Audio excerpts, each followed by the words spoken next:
Yo, it's Elliot at Farro's Lead Farm. So I'm doing this video a little backwards. Normally we talk about something and then we shoot it, but I went and shot this thing first and now I'll talk about it a little bit. This is the Ruger Mini 14 and this is the 50th anniversary edition. And I don't know why I like this gun, but I do like this gun. So there's something to be said for this. I don't know. It's just like the wood handguard, the bayonet lug. It's a whole A-team vibe, if you know what I'm saying. It still has a pretty, mini 14-ish trigger, and it's a piston gun. So I didn't have high hopes for it. But yeah, I don't know. I just really like it. It comes with two 10-round magazines, and then I, right away, had to put the 30-round magazine just to complete the vibe, which I think is what these are hard to find because they used them all up in filming Starship Troopers. What a great movie, by the way. I mean, just the pinnacle of American cinema. But yeah, so then it came with a scope base or some rings, but the rings were 1 inch, and who has 1 inch scopes anymore? I mean, seriously, stupid. It didn't come with a sling, but it will take the sling off of one of the carbines, the M1 carbines. You just use the oiler in here and then it wraps around. So that's a whole vibe. It came with a pretty cool flash hider. Ripped that off immediately. And then I'm running the B&T SD762 SRBS TI, mostly because it's lightweight, and then flow through on the Yankee Hill SRX mount. We'll take this on and off just so you can tell we're not one of these dumbass YouTube shills that are afraid of getting their videos demonetized, because we've never been monetized. We don't care. And then yeah, so I'm running a Night Force 3-10 scope on here. But yeah, so far this thing has been pretty pleasant to shoot. There's not a ton of recoil, more than an AR-15, but not as bad as you would think. And it's a pretty heavy wood gun, so that does help with the recoil a little bit. But yeah, I don't know. It's a shooter. Now, I didn't do great with just regular Full Metal Jacket. I'll probably play some of these shooting videos here later. But here's some of the highlights. So this is 5 shots of our 55 grain VMAX, which has always been a pretty decent accuracy load. And then here's 5 shots of just Full Metal Jacket, which I'll try and loop into picture. I want to say that was like 3 or 4 inches. This is at 100 yards. But then I tried some of our 69 grain TMK, which is sort of the dirty secret of the ammo world. If you want to put a good group down at 100, 69 grain mint is. Hey, it's Elliot from the future, and I was using 69 grain TMK because this has a 1-in-9 twist barrel, and that didn't seem to be too friendly with the 77 grain stuff. So I used the 69 so that we could stabilize it and print these nice little groups. So yeah, that's all. Should have said it during the video, but it's me, whatever.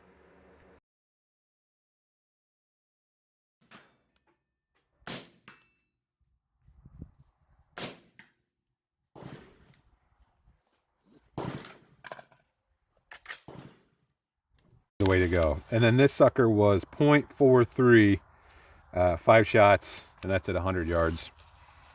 Went to the local range today because the field's pretty muddy. We've been getting a lot of rain and drizzle. So yeah, I was shocked by the actual, pretty thin barrel out here. And that was running the suppressor as well, which usually does help with a little bit of accuracy. So yeah, it is, I would say, a very good gun. If you can find these, I doubt you can. They're not going to make that many of them from what I hear. And at least my supplier says that they're not seeing them very often. So it'll probably be a rarer bird going forward. And I'm sure it shoots just the same as any other Mini 14. But I do like, kind of the homage here. I'm 44 years old. This is sort of going back to some of the childhood of the cool guy factor. So yeah, I don't know. Let's shoot it a little bit so you can see. P.S. Watch this thing fling brass. I'm actually going to tilt it a little bit to make sure I don't kill my phone here. Yeah. That almost hit my air conditioning unit, which is about 40 or 50 feet away. Maybe if I stand way back, I can plan this out and get one right on the camera. Jeez Louise. Yeah, okay. I know this is stupid, but I'm going to get you. What are the odds right about? Yeah. Yep. Oh. Nope. This is a good use. That one went right over you. It's a great use of ammo, by the way. Way over you. I don't know. This might be kind of dangerous. Way over you. Just under you. Oh, right across your bow. Oh, I'm going to slow that one down. I'm going to wave my hand so you can see it just about catch the camera.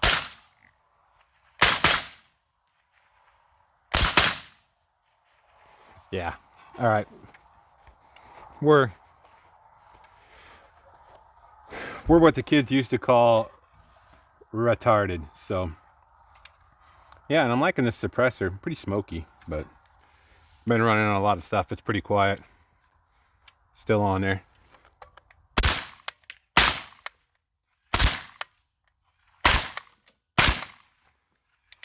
We're having just a little bit of mirage. I wish you could smell this. I mean, half of it is me being a G96 queer, which, oh, it's just the mintiest. But, yeah, I can smell that wood stock kind of burning. My goodness, this is too ridiculous. Yeah. Oh, I'm seriously, I'm catching a whole vibe right here.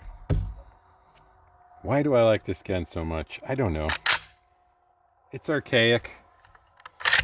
Do I have a sudden urge to be a prison guard? Kinda. Come here. Yeah, sorry about that. My video dropped out. It is what it is. But yeah, in review, this thing is awesome.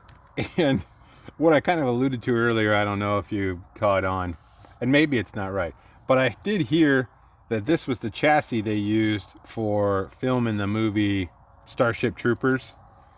Probably one of the best American cinema films you could possibly watch. But they expended more ammunition in that movie than any other movie to date. Which I believe, and will probably stick that way because all those poor liberal bastards now use AI in the muzzle flashes. Have you seen that shit? It's heartbreaking. Keep using the blank guns, you cheap bastards. But anyway, and I got that kernel of information from an old master sergeant of mine back in the Army days, Dave Porter. Shout out Dave Porter. Huge movie nerd. And this was back super before the internet was really around, and so when you had a fact, you remembered it. I think he probably had a good fact there. And if I'm wrong, I don't care. I'm still going to tell everybody, raising the next generation. Here! Hold what you got!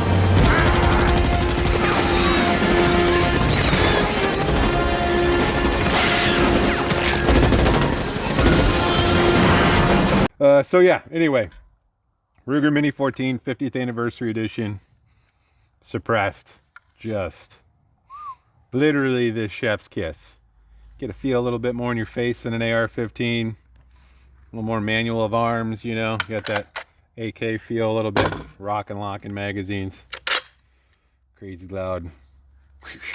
Cock and handle going back and forth. Just love it. Going into the herd, I don't know. I think this is an instant classic. If you can find it, oh my gosh, buy it on site. I think they're going to be harder to come by. This one not for sale. Going into the pile of ridiculous, dumb TISM guns that I feel the need to own, because I'm not smart. Much like you guys, if you've watched this video this long, you're not smart. You're following me, not smart. So Anyway, I am pleased with my Mini 14 purchase. I hope you guys get one as well. Just like this. It's pretty cool. Anyway, that's all I got. That is all. Carry on.